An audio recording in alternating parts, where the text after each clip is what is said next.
Okay, so every morning I'm out on my walks. I get out, get about 2 or 3 miles in the morning, 2 or 3 miles in at night. But I always see deer.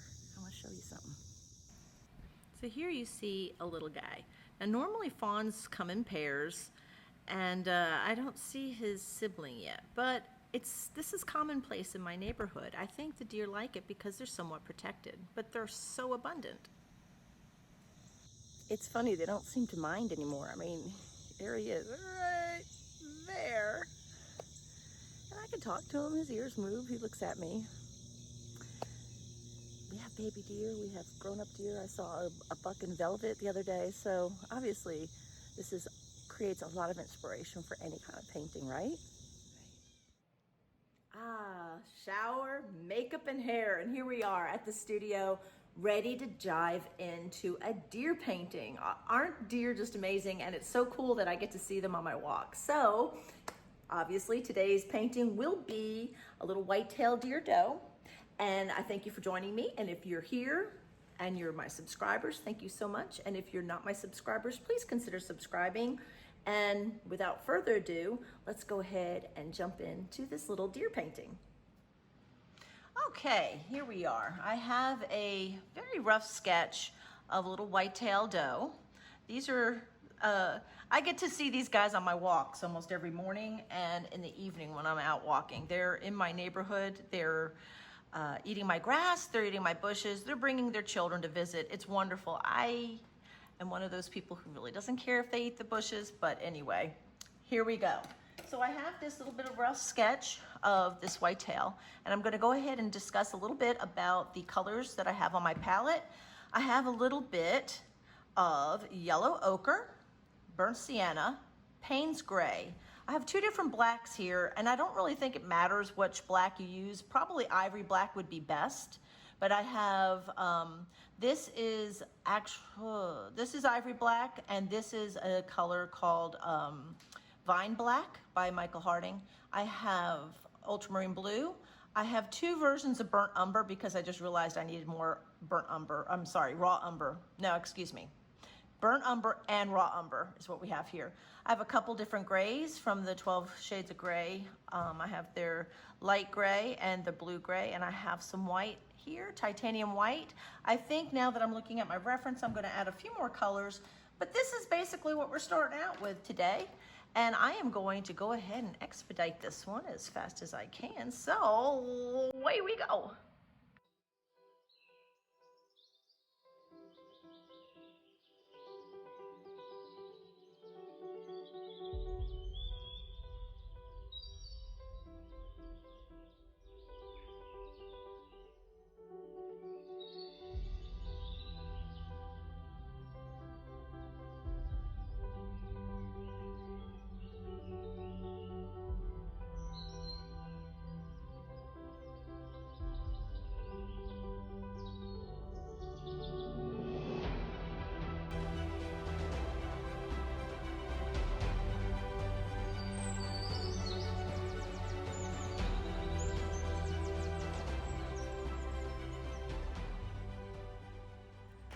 I'm still in the very basic blocking in stage. I haven't even laid in the background yet. I'm just wanting to get her colors in.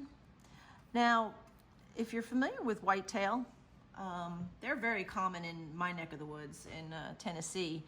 And it used to be a time when I wouldn't have seen these animals in my neighborhood. I mean, it's crazy because I live actually very much in the middle of my city, my neighborhood. It's an old established neighborhood. It's got a lot of oak trees, you know, and the oak is a huge dietary bonus for these animals. And so I don't know, it's just, whether it's just that we've encroached into their normal habitat and now they're just coming to neighborhoods. Like any animal, they've learned to adapt, and that is probably why we're seeing so many of them. Right now, again, I am just blocking this in, and I'm getting close to be able to set in the background and you know, start to work in some more of the different values. I am just having fun with it. there's a lot to be done, and you know, you can see there's not a whole lot of brush work here. I am just popping it in, just popping it in. And I'm gonna get a little bit more into this ear, and then we'll go back into time lapse. But I haven't picked a background color yet. Now, this particular deer in this reference was taken, the photo reference was taken at Bays Mountain a couple falls ago. And you know, right now deer tend to be more of a burnt sienna color, but as they get their coat for fall, they get a lot grayer. And the deer that I see in my neighborhood are still sporting their reddish color. But I like, you know, this particular reference was I just liked her head. I just thought she was gorgeous and wanted to go with this color. So yeah, they do change their colors. You know, they get a different coat. Their coat's very hollow. It helps keep them warm. In the winter, it also helps make them buoyant. So if they have to swim, they are a little bit more buoyant. So just a little tidbit there. But yeah, we're seeing a lot of whitetail, something we didn't used to see. But I'll go ahead and put it back on time lapse. I do want to, I know you're not seeing my palette, and I've mixed a lot of colors over here. I have several degrees of grayish browns here that I mixed, and you saw that a little bit in the time lapse when I was mixing. This is kind of a warmer putty color. Then we have a little bit of a cooler, deeper valued putty color. This one's got a lot of reds in it. This is obviously, they've got some umbers and burnt siennas, and then just varying degrees, and I'm just adding off the side. There's a little bit of yellow ochre. It all kind of meshes in there. I did add a few other colors. Of course, one of my faves, King's Blue up here. This is the Caput Mortem paint that I actually love this color. It's just a kind of an odd color, but it's a good one. This is Cobalt Violet. And I think that's all I added that I didn't start off with. But anyway, we'll go ahead and jump back into time lapse here in just a second.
Alrighty, I am going to try to pull this down a little bit for you so you can watch some of the detail happen in real time.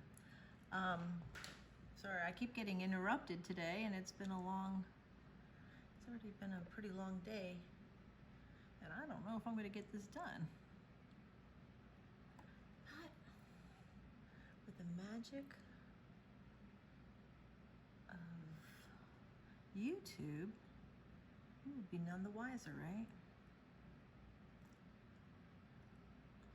So I'm making all the different edges of the eyeball here. You know, keep in mind that the eye is a round ball. So you try to, you You understand that there's going to be a little bit of a shadow underneath this part of the eye. Then I'm going to blend it out a little bit. Now, deer, like other ungulates, have a horizontal pupil. Goes across like that.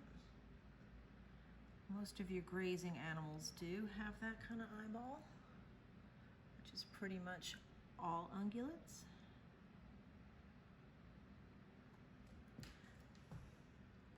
She has a lot of shine on her eye. And I'm going to go ahead and put some, I'm putting a little bit of King's Blue and Ultramarine Blue in here.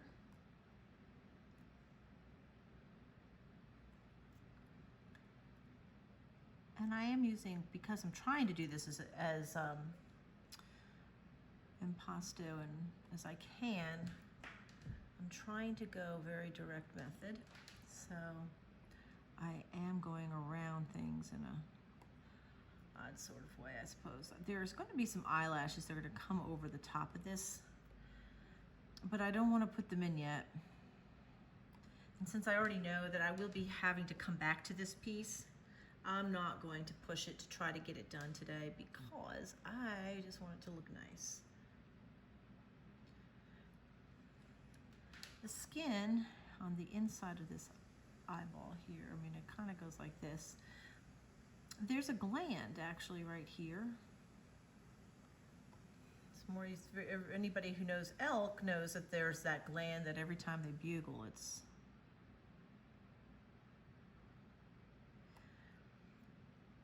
when your world is ruled by scent,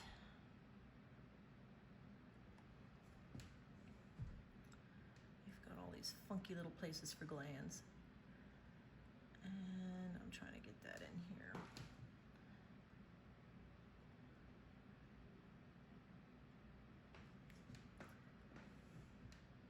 A little burnt sienna in this area of the eye.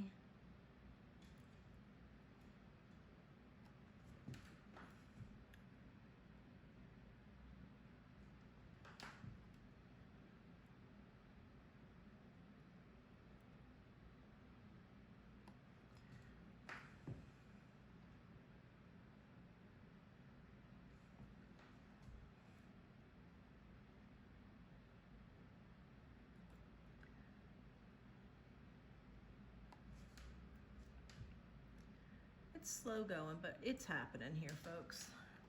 This is where her eyelid is, if you will. And I'm just going to kind of suggest that all the way down to here. I don't want the paint to be thick like that. And again, there's all these really fun eyelashes that will happen here. But I can't do anything about it yet.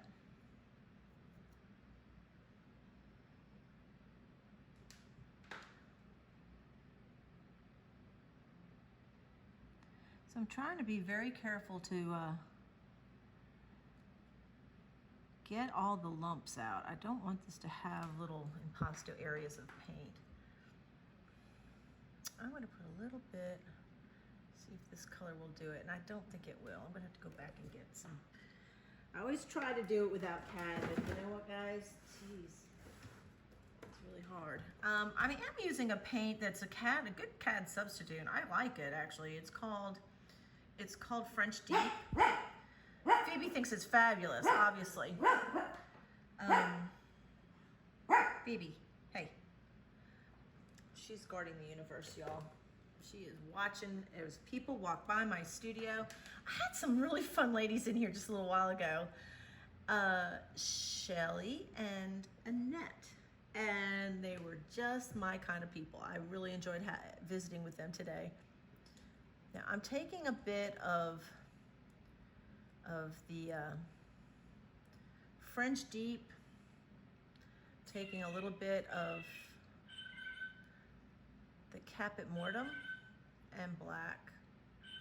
I'm just mixing a bunch of color. I want a very deepy brown color to go in this area here. Like that, yeah, that's what I'm talking about.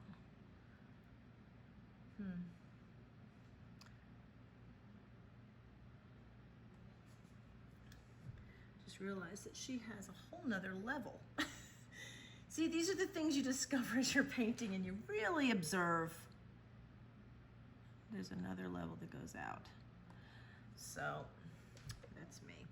I need a really tiny brush. I'm going to switch over to this, folks, is a 0 Rosemary Long Filbert. I like it. It's, to me, one of the very versatile little brushes I use quite a bit.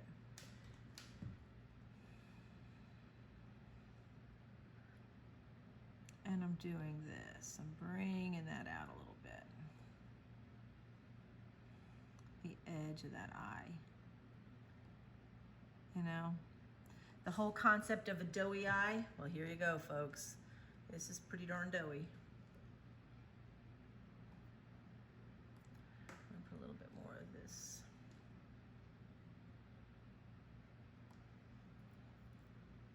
I'm going to add a little bit of the red deep with a bit of yellow ochre to the bottom part here, just to sort of give it some definition, and then tease it in so it does blend a little bit. I'm starting to feel this eye. It's starting to come alive for me. Remember, I am working on a very slick substrate. And by working on a slick substrate, I have to be very direct with my paint. I'm putting this kind of a weird light brown because it's capturing the curve of the eyeball. So keep in mind that sometimes you're going to be putting colors in that doesn't necessarily you don't think it's going to work, but it actually does.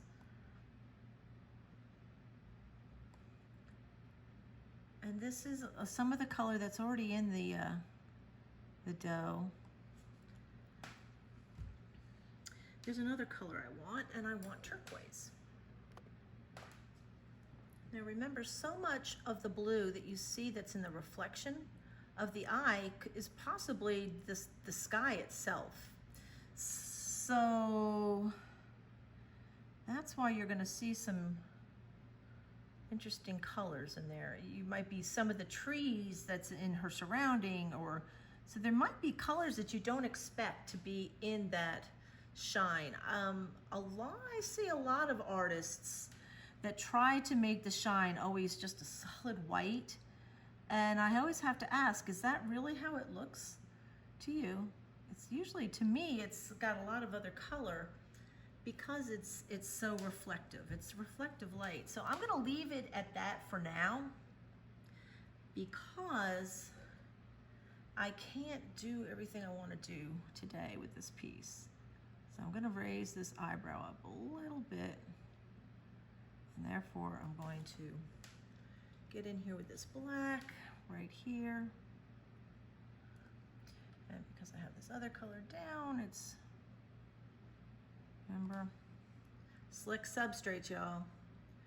It's a good thing and it's a bad thing. Okay, we're getting closer. I'm going to dip this eye down a little bit more. And every time I do a little bit, it seems to be coming more and more to life, for me anyway. I hope it is for you too.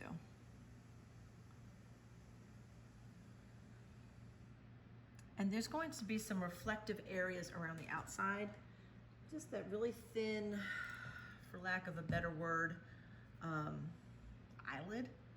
So I'm going to, whoops, that's not going to do it. Let's get this color here.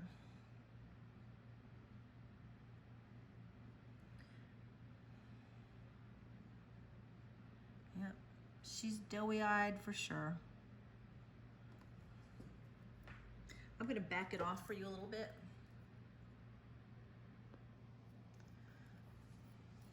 And I've got to put her light. Let's see if I can do this.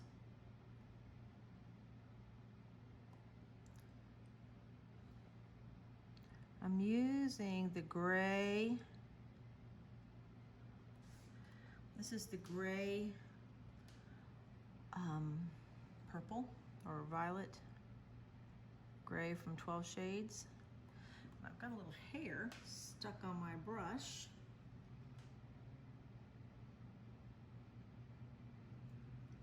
And I can tell you, I gotta thin that out a little bit. Not a problem, we just go back in here and take some of that off. Brushes can actually pull paint off as well as put it on.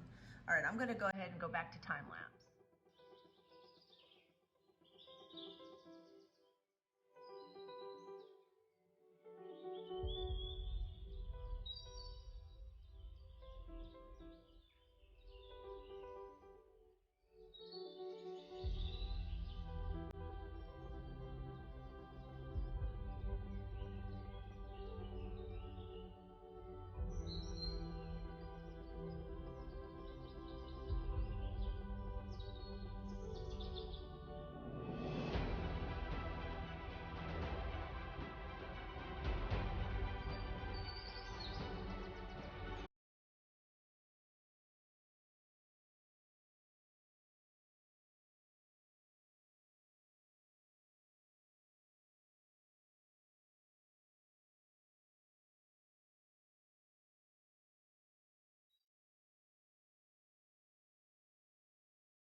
And as I go along here, you can see I keep bringing the neck out a little bit more, a little bit more, a little bit more. And I try to use some of the background color every now and then, and I'm trying to create some contrast between the neck and the ear and the background. So I keep darkening it up just to kind of cut it in. I like to use a large, kind of cleanish, fluffy brush to remove some of the paint brush stroke lines that's in this particular substrate. Because I am painting on a very ultra smooth gessoed panel, it does create, you're trying to paint a la prima, and it's really difficult because you can't depend on a lot of layers. So yeah, there's that. But as you can see, I basically start with darker colors and slowly build up.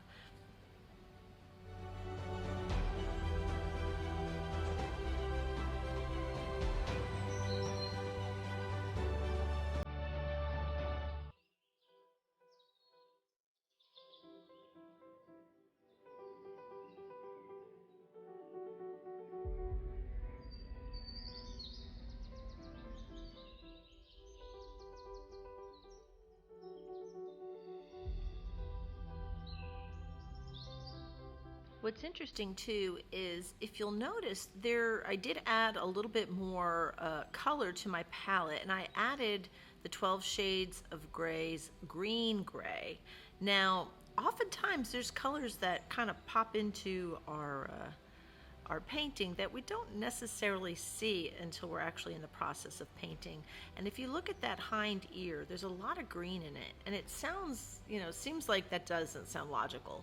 But obviously, as we know, that color and light, it all is subject to change, right? So I did use a lot of green in that ear. I'm putting in some of the detail that will slowly be blended and covered, incorporated or blended into the piece as I add more color.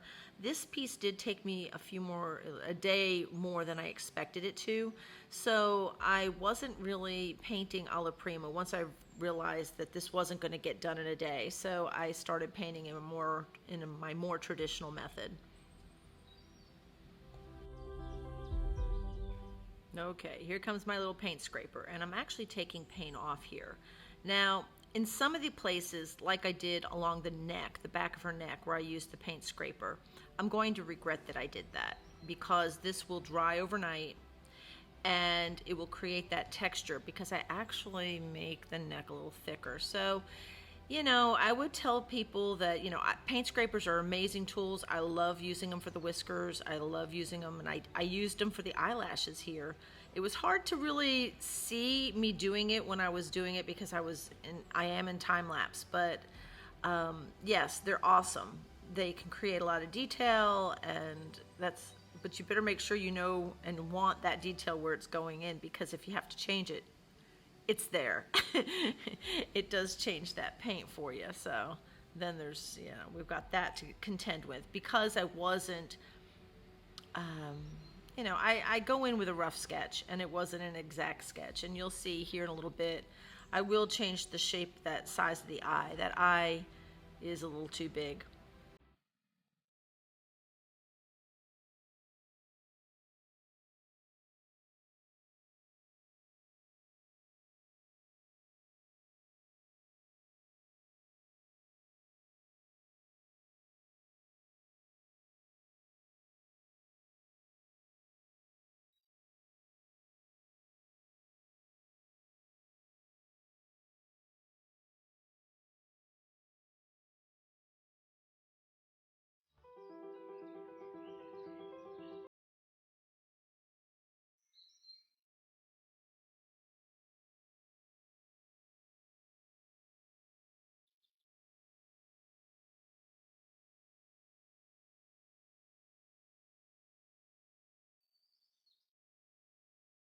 So this is actually the next day, and you can see I'm covering over that area where I had just, the day before cut in with my paint scraper. And now you can, if you look closely, you can see that texture it created underneath. Sometimes it's serendipitous and it's kind of cool, but in this case, I wasn't digging it, but I made it work and it was okay. And you can see where I've changed the ear or done this or done that. So again, know that whether if you go impasto with paint or use a paint scraper, you better really know where you're putting it. Otherwise, you're going to be stuck with texture that you might not really want. Now I am using my dagger brush here. Of course, you all know how much I love daggers, and they're great for long hairs and short hairs. This is what I'm using here on the ears, and I've already switched my brush back. But yeah, you can see that texture there, and that's gonna make me nuts. I gotta ask, I am putting a lot more of these little message bubbles in here, and if you like that I'm doing that, please leave a comment and let me know. I'm gonna try to use more of those perhaps, and maybe less talking, because I know I want you guys to enjoy watching it, and probably you don't want to listen to me talk all the time. So let me know if you like the little message bubbles and the little info bubbles that I'm putting in there, okay? Thanks.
Okay, we're getting down to the wire here, and you can see now I'm doing a lot of the tiny brush strokes. If you've ever really looked at a white-tailed deer, and especially in their fall colors, they do have that, what I call a goody, which is a term used to describe fur like this, where it's multicolored, or a salt and pepper look. So yeah, you really need to use your little brushes. And obviously I'm working on some of the detail around the muzzle area, but if you're really looking around, you're starting to see that there is that texture in the fur using small brush strokes. And you can see now the eye is a lot more realistic in size, and things are coming together. And I keep bringing that neck out a little bit more. So obviously I had her neck way too small and her eye too big, but here we are at the end, and it's come together.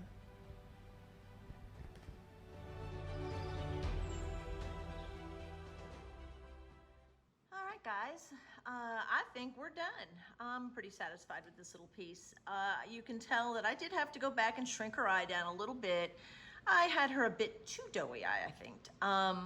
There's a lot of little details that are in there, and I, of course, as you know, I love little paint scrapers. It makes it easy to do the little whiskers and fun little places like that. I did have to do some tweaking, and I wish I hadn't have taken some of the, I had used the paint scraper in some of these places and ended up having to put it back, and I'd already created some texture, but that's okay. But all in all, I'm pretty happy. Well, that was fun. I enjoyed doing this little deer piece. It took me a little bit longer than I anticipated. Had a lot of folks coming by the studio, but that's all good. Yeah, so here's the piece. And I'm pretty pleased with how she turned out. I hope you enjoyed watching. And if you have any questions about anything that I covered on this video, or perhaps you have a suggestion on something you'd like to see me paint, I'd like to hear what you have to say. So please leave a comment in the comment section. And if you enjoyed the video, please give me some thumbs up. That means a lot to me. And if you are my subscribers, thank you. And if you're not, please consider subscribing.